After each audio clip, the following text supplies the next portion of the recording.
Hello दोस्तों, जैसा कि आपका डिमांड था सर एक एक चैप्टर के बनाइए। आपके चैप्टर मिक्स हो जा रहे इसलिए बच्चों का कहना था कि सर एक एक चैप्टर के बनाइए। तो बिल्कुल आज की क्लास हमारी बिल्कुल एक चैप्टर पर डिपेंडेंट है। उससे पहले आपका हमारी इस हिंदी मीडियम की नंबर 1 चैनल शुभम क्लासेस में बहुत बहुत स्वागत है। तो जल्दी से सब कोई क्या करिए, एक चैप्टर के लिए तैयार हो जाइए। और चैप्टर का नाम हमारा रहेगा मोस्ट इंपॉर्टेंट फॉर्मूला, रासायनिक बलगति। 7 नंबर के क्वेश्चन आते हैं इससे, क्योंकि बच्चों का डिमांड आ रहा था सर बारी बारी को बनाएंगे तो अच्छा लगेगा और हम लोग को पढ़ने में आसानी होगी। तो बिल्कुल बच्चों, आप लोग की डिमांड पे जैसे ही आप समझ पाए उन्हीं के आधार पर हम आज की क्लास में इसको मेन फोकस किए कि हमारे बच्चों को ये चीजें अच्छे से क्लियर हो जाए। जैसा कि है केमिस्ट्री के मोस्ट इंपॉर्टेंट क्वेश्चन 7 नंबर के ये हैं फॉर्मूला। ये केवल फिजिकल केमिस्ट्री के नोट्स है, क्योंकि सबसे ज्यादा प्रॉब्लम हमारे बच्चों को फिजिकल केमिस्ट्री मतलब भौतिक रसायन में ज्यादा प्रॉब्लम होती है। आपसे एक रिक्वेस्ट किया था कि बेटा चार्ट पेपर पर जरूर लिखिएगा। चार्ट पेपर पर लिखेंगे तो बिल्कुल आसानी से आप उनको याद रखेंगे और एक जगह चिपकाएंगे तो पढ़ भी सकेंगे। उसके साथ साथ ही बिल्कुल आसान तरीका है, बिल्कुल बेसिक से उन बच्चों के लिए जो अभी तक कुछ भी नहीं पढ़े, उनको सबसे ज्यादा डर होता है क्या, फॉर्मूला हम कैसे करेंगे। तो आज का वीडियो स्पेशली आप लोगों के लिए है और 100% फॉर्मूला आपको आज आ जाएगा। बताइए, अगर आज की क्लास देखी जाए तो टोटली डिपेंडेंट है क्या, रासायनिक बलगति। और रासायनिक बलगति के सभी क्वेश्चन किस आधार पे हैं, क्या, रासायनिक अभिक्रिया। अगर हम बात करें रासायनिक अभिक्रिया की तो किसी रासायनिक अभिक्रिया में 2 पद होते हैं। एक पद होता है अभिकारक और दूसरा पद होता है उत्पाद। द्रव्यमान संरक्षण के नियम के आधार पर अभिकारक से मिलकर उत्पादों का निर्माण होता है, या किसी भी रासायनिक अभिक्रिया में यदि अभिकारक ना होंगे तो उत्पाद ही नहीं बनेगा। तो मान लीजिए कोई एक रासायनिक अभिक्रिया जो ए और बी से मिलकर बनी है, तो उत्पाद हमारा सी और डी में परिवर्तित हो गया। अब इनको संतुलित करने के लिए हम कुछ समीकरण मत दे दिए, जैसे ए है तो स्मॉल ए ले लो, बी है तो स्मॉल बी ले लो, सी है तो स्मॉल सी ले लो, डी है तो स्मॉल डी। सर ये है क्या, ये है हमारे मोलों की संख्या। अगर आपका कोई डाउट है तो मुझे जरूर बताइएगा, अगर क्लियर है तो यस सर में आंसर दीजिए। ठीक, क्या कह रहे हैं, मोलों की संख्या। अगर हम इसमें मोलों की संख्या को देखें तो किसी भी रासायनिक अभिक्रिया के लिए ए, बी, सी और डी होते हैं। अगर हमसे क्वेश्चन में बोले तो अभिकारक का जो मान होता है हमेशा ऋणात्मक होते हैं,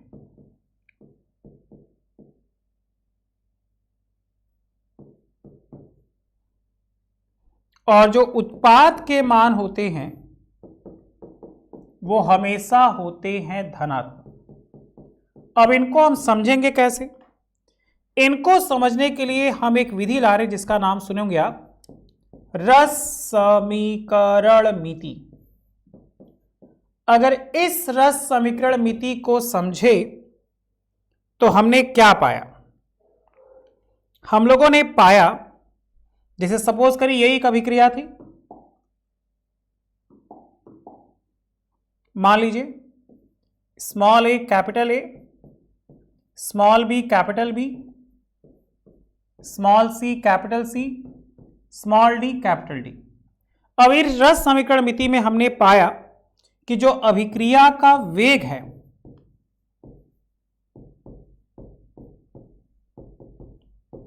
वह -1/a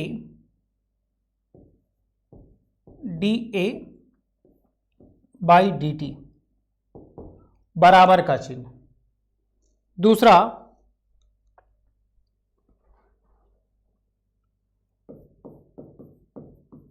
इसको आप फॉर्मूला नंबर 1 कर लीजिएगा, कॉपी कर लीजिए वहीं पे। क्या है भाई, दूसरा क्या बी, डी स्मॉल परिवर्तन है इसलिए डी करें। आप चाहे तो डेल्टा से भी शो कर सकते हैं, टी समय में है इसलिए क्या हो गया टी। चलिए उधर चला जाए, क्या अब ये प्लस में रहेगा 1/c dc/dt और 1/d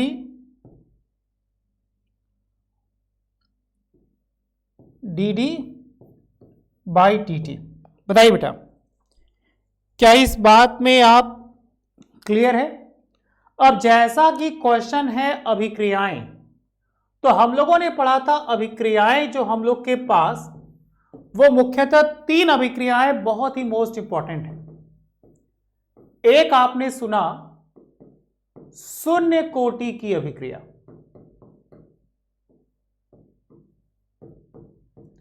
दूसरा आपने सुना प्रथम कोटि की अभिक्रिया, तीसरा आपने सुना द्वितीय कोटि की अभिक्रिया। आप कहोगे सर हम लोग एक और सुने हैं, है कि नहीं? कौन सी? तृतीय कोटि की अभिक्रिया। तो ये अभिक्रियाएं हम लोग के बोर्ड एग्जाम में अक्सर पूछ ली जाती हैं और हम लोग इसके आंसर अगर ना याद हो तो नहीं आते, तो इसको कॉपी कर लीजिए। तो फिर हम आगे चले, थोड़ा जल्दी करिए क्योंकि कुछ बच्चों के नाम थे सर आप बहुत स्लो पढ़ा रहे हैं, तो अगर आप जल्दी करेंगे तो हम भी थोड़ा जल्दी भागेंगे। ओके, एक एक एग्जाम्पल के साथ हम बताएंगे और उम्मीद करेंगे कि हमारे बच्चों को वो एग्जाम्पल बिल्कुल अच्छे से आ जाए।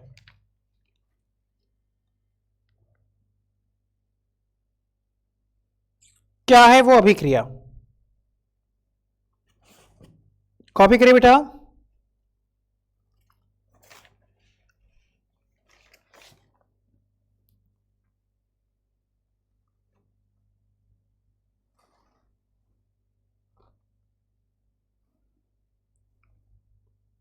हो गया, आगे बढ़े। तो चलिए सबसे पहले हेडिंग बनाइएगा क्या, शून्य कोटि की अभिक्रिया।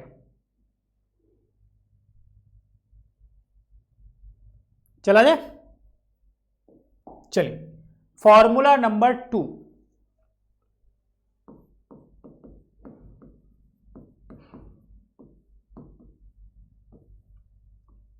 क्या है?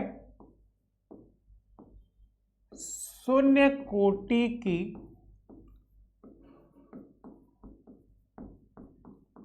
अभिक्रिया। अब जैसा कि हम लोग अभिक्रिया जानते हैं कि जब भी अभिक्रिया की बात होती है तो ये अभिक्रियाएं उसके घात की, अभिक्रियाएं उसके घात के बराबर मानी जाती है कि नहीं? किसके घात के? शून्य घात के। तो शून्य कोटि की अभिक्रिया का जब भी जिक्र होगा तो हम लोग जानेंगे कि अभिक्रिया का जो वेग है, क्या है भाई? अभिक्रिया का वेग किसके बराबर होगा? -dA बाई dt a के पावर घात के, मतलब वो हो जाएगा क्या? 0। बताइए, है ना? ये क्या हो जाएगा? शून्य कोटि की अभिक्रिया। अगर k का मान 0, a का मान 0 रख दे तो k इंटू 1 मतलब क्या? k उसकी नियतांक के बराबर। तो यहां से एक और फॉर्मूला निकाल सकते हैं, k बराबर 1/t, क्या हो गया भाई? a0 माइनस a, इसको रख दीजिए ब्रैकेट के अंदर। अगर यहीं पे शून्य कोटि की अभिक्रिया का अर्धायु पूछे, मतलब फॉर्मूला नंबर 3, क्या बोले? शून्य कोटि की अभिक्रिया के लिए अर्धायु, शून्य कोटि की अभिक्रिया के लिए अर्ध आयु। अर्ध आयु का मतलब टी हाफ है कि नहीं? तो क्या हो जाएगा भाई शून्य कोटि की अभिक्रिया के लिए अर्ध आयु? टी हाफ बराबर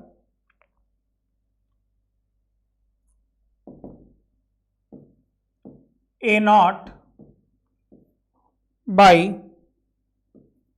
2k।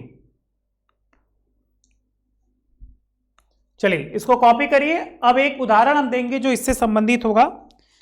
जल्दी से इसको कॉपी कर लीजिए, जो हम लोग के एग्जाम में क्वेश्चन पूछे जाते हैं। शून्य कोटि की अभिक्रिया के लिए कैसे एग्जाम्पल आते हैं, कॉपी करिए बेटा।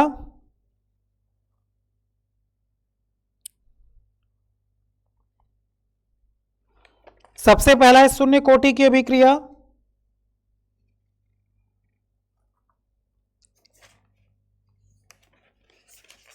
हो गया।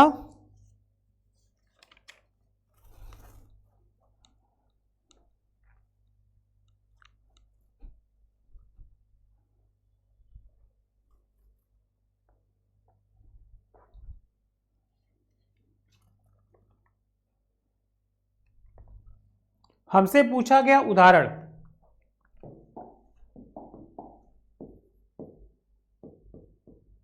तो याद रखिएगा कि शून्य कोटि की अभिक्रिया के लिए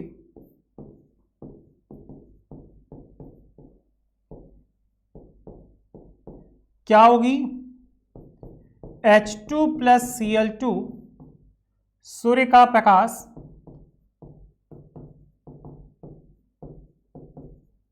टू HCl। और यहीं पे हमसे पूछा है, तो यार t half is proportional A to the power 0।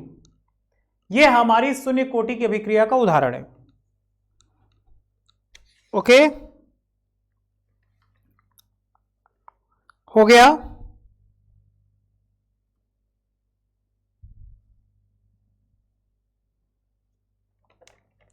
हो गया तो यस सर में आंसर दीजिए।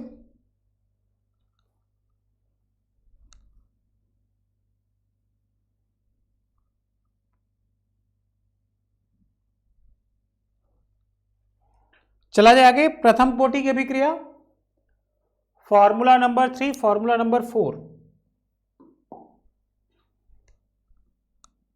क्या है भाई? फॉर्मूला नंबर 4 प्रथम कोटि की अभिक्रिया के लिए, प्रथम कोटि की अभिक्रिया के लिए अब ये हमसे कह रहे प्रथम कोटि की अभिक्रिया। अगर हम प्रथम कोटि की अभिक्रिया के लिए बात करें तो अभिक्रिया का वेग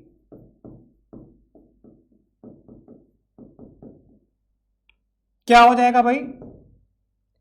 -dA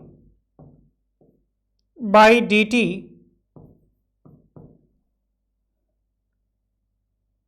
बराबर के ए उसके प्रथम घात के क्या होगा? बराबर होगा। ओके, अतः क्या हो गया? के बराबर 2.303 by T log A by A minus x. बताइए क्या इस बात से आप सहमत हैं?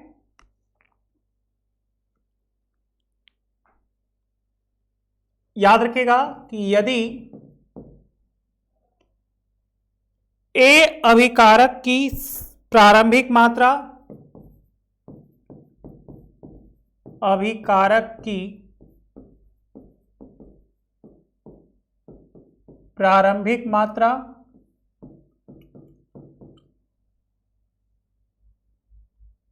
तथा x और t समय में प्रयुक्त पदार्थ है तो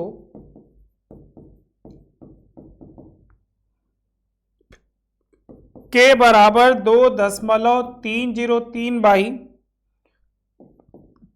T log A not minus A या ए बराबर A not E to the minus K T. और याद रखिएगा, जब दो अलग अलग T1 तथा T2 हो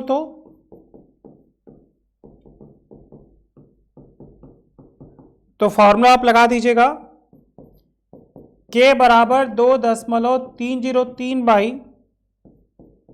T2 माइनस T1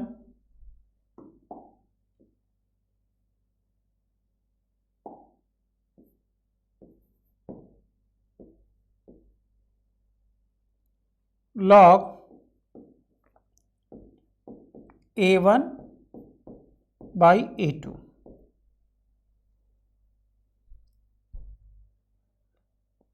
अगर हमसे क्वेश्चन बोले अर्धायु तो प्रथम कोटि की अर्धायु मतलब टी हाफ क्या था? टी हाफ बराबर 0.693 बाई के। बताइए,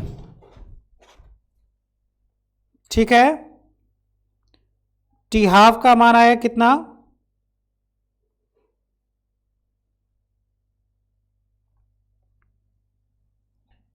दिख रहा है?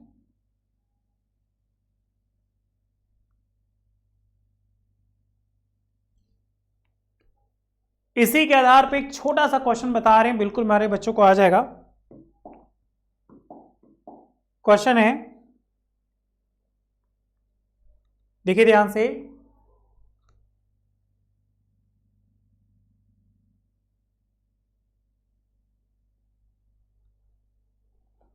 क्वेश्चन कह रहा है प्रथम कोटि की अभिक्रिया में 50 सेकंड में प्रथम कोटि की अभिक्रिया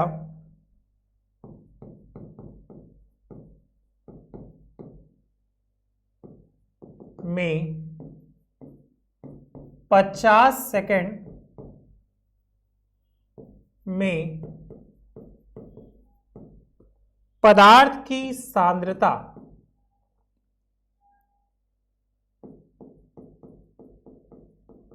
कैसी सांद्रता? पदार्थ की सांद्रता प्रारंभिक सांद्रता की आधी रह जाती है।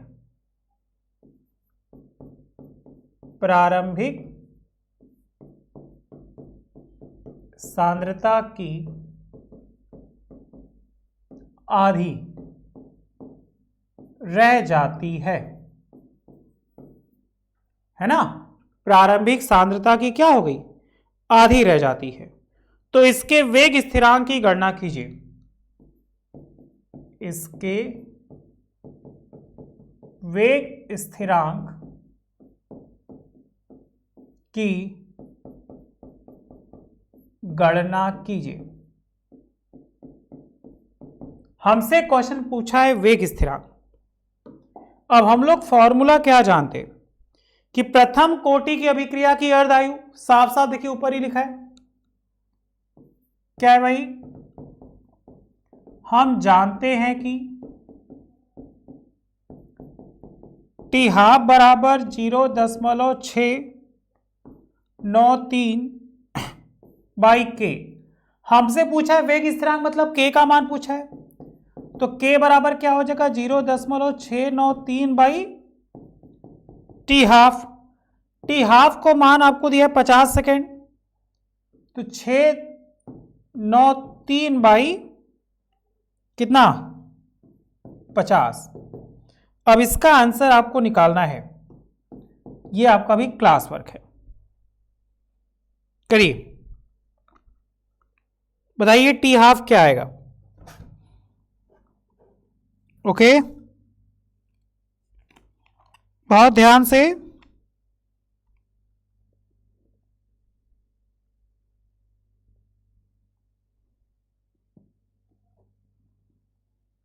क्या यहां तक क्लियर हो रहा है हमारे बच्चों को? अगर डाउट है तो जरूर बताइएगा।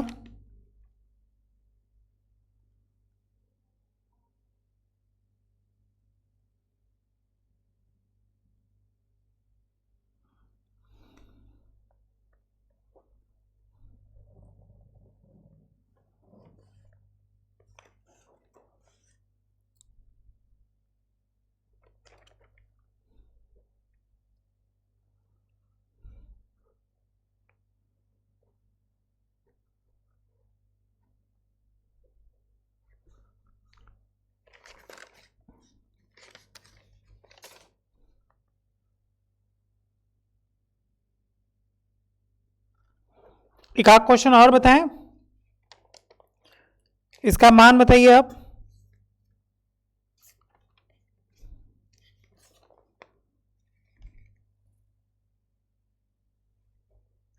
चलिए इससे संबंधित एक क्वेश्चन और बता रहे हैं। क्वेश्चन ध्यान से देखिएगा, क्वेश्चन क्या है।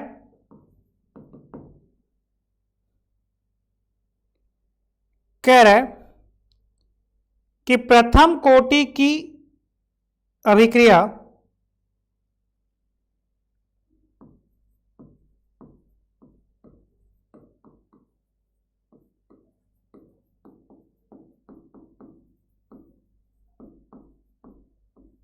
किसकी अभिक्रिया? प्रथम कोटि की अभिक्रिया।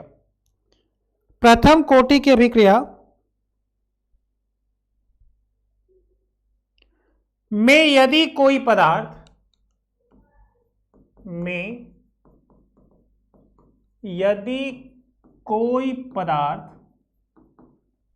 प्रथम कोटि की अभिक्रिया में यदि कोई पदार्थ अपनी प्रारंभिक मात्रा का 100 मिनट में आधा रहता है, अपनी प्रारंभिक मात्रा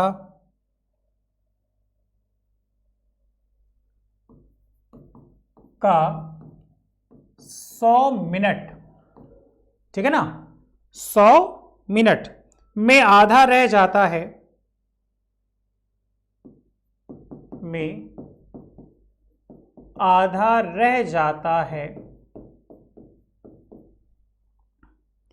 तो बताइए कि कितने समय में,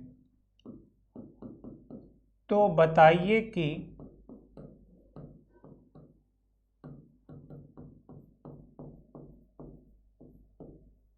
कितने समय में यह अपनी प्रारंभिक मात्रा का,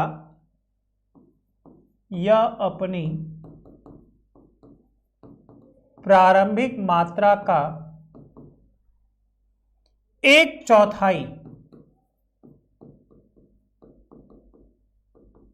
मतलब 1/4 मतलब 25% रह जाएगा। क्वेश्चन की मीनिंग ध्यान से समझिए, अगर कोई डाउट है तो बताइए मुझे। इसीलिए कहते हैं कभी भी किसी क्वेश्चन में आए तो उससे पूछिए क्वेश्चन में क्या दिया है। अगर उस क्वेश्चन के फ्रेम को समझ लेंगे तो इजी हो जाएगा आपके लिए। कह रहा है कि जो अर्ध आयु समय है वो दिया है कितना? 100 मिनट, है कि नहीं? अपनी प्रारंभिक मात्रा का 100 मिनट में आधा रह जाता है, मतलब टी हाफ का मान आपको दे दिया है कितना? 100 मिनट।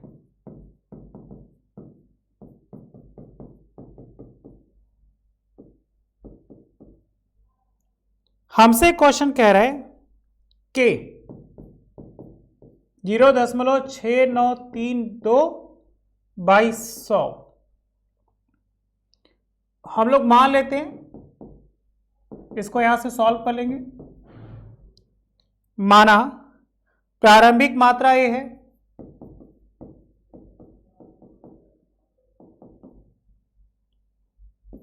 तो टी समय बाद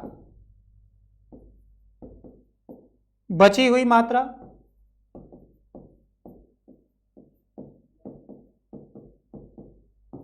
a माइनस एक्स मतलब a बाई 4। फॉर्मूला लगा दीजिए, k बराबर 2.303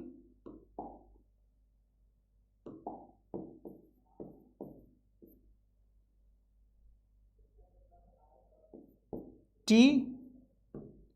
log a बाई 4। k का मान देखिए यहां से रख लीजिए, ये k का मान आप निकाले थे, इसको डायरेक्टली रख दे, सॉल्व मत करिए। क्या 0.6932 बाई 100 2.303 बाई टी, ये 4 ऊपर आ जाएगा, ए से कट जाएगा, तो क्या बचा log 4। बताइए क्या इस बात से आप सहमत है? log 4 को 2 log 2 लिख सकते बेटा? तो 0.6932 बटे 100 2.303t। अब ये log 4 को हम लिख लेते हैं 2 log 2, क्योंकि हम लोग जानते हैं log 2 की जो वैल्यू होती है वो 3.10 होती है। यहां से क्या करेंगे, 0.6932 by 100 2.303 by T 2 into log 2 का मान हम रख दिए 0.3010। टी को कर लो यहां, तो टी बराबर 2.303 गुणे 2 गुणे 0.3010 इंटू 100 बटा इसको कर लो नीचे 0.6932। अब आपका काम है इसका आंसर बताना। बताइए, आज के लिए इतना ही। Thank you so much. जल्दी से इसको कॉपी कर लीजिए, तो एक बार समझा दें।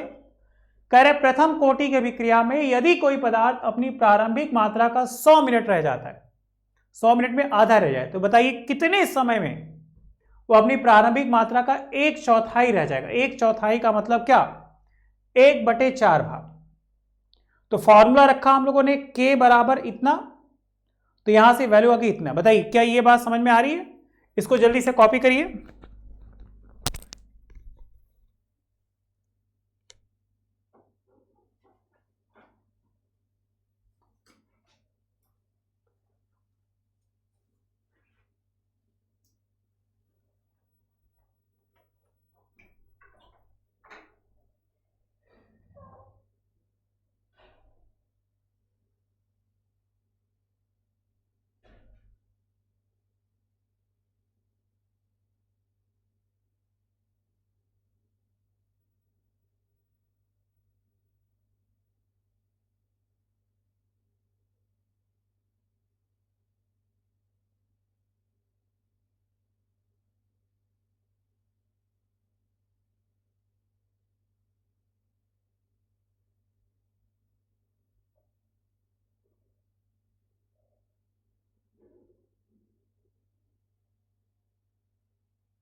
बताइए हो गया क्लियर?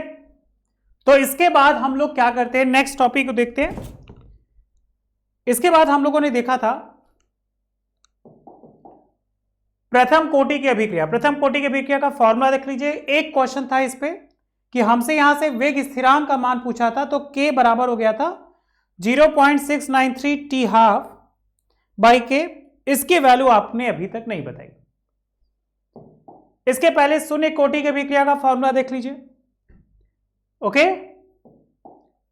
ये रासायनिक बलगतिकी में किस प्रकार के क्वेश्चन पूछे जाते हैं, इस क्रिया को कहते हैं रस समीकरण मिति। तो चलिए आज के इतना ही। Thank you so much, bye bye. घर पे रहिए, स्वस्थ रहिए, मस्त रहिए और रिवीजन करते रहिए। रिवीजन का टाइम है। Okay, thank you so much, bye bye.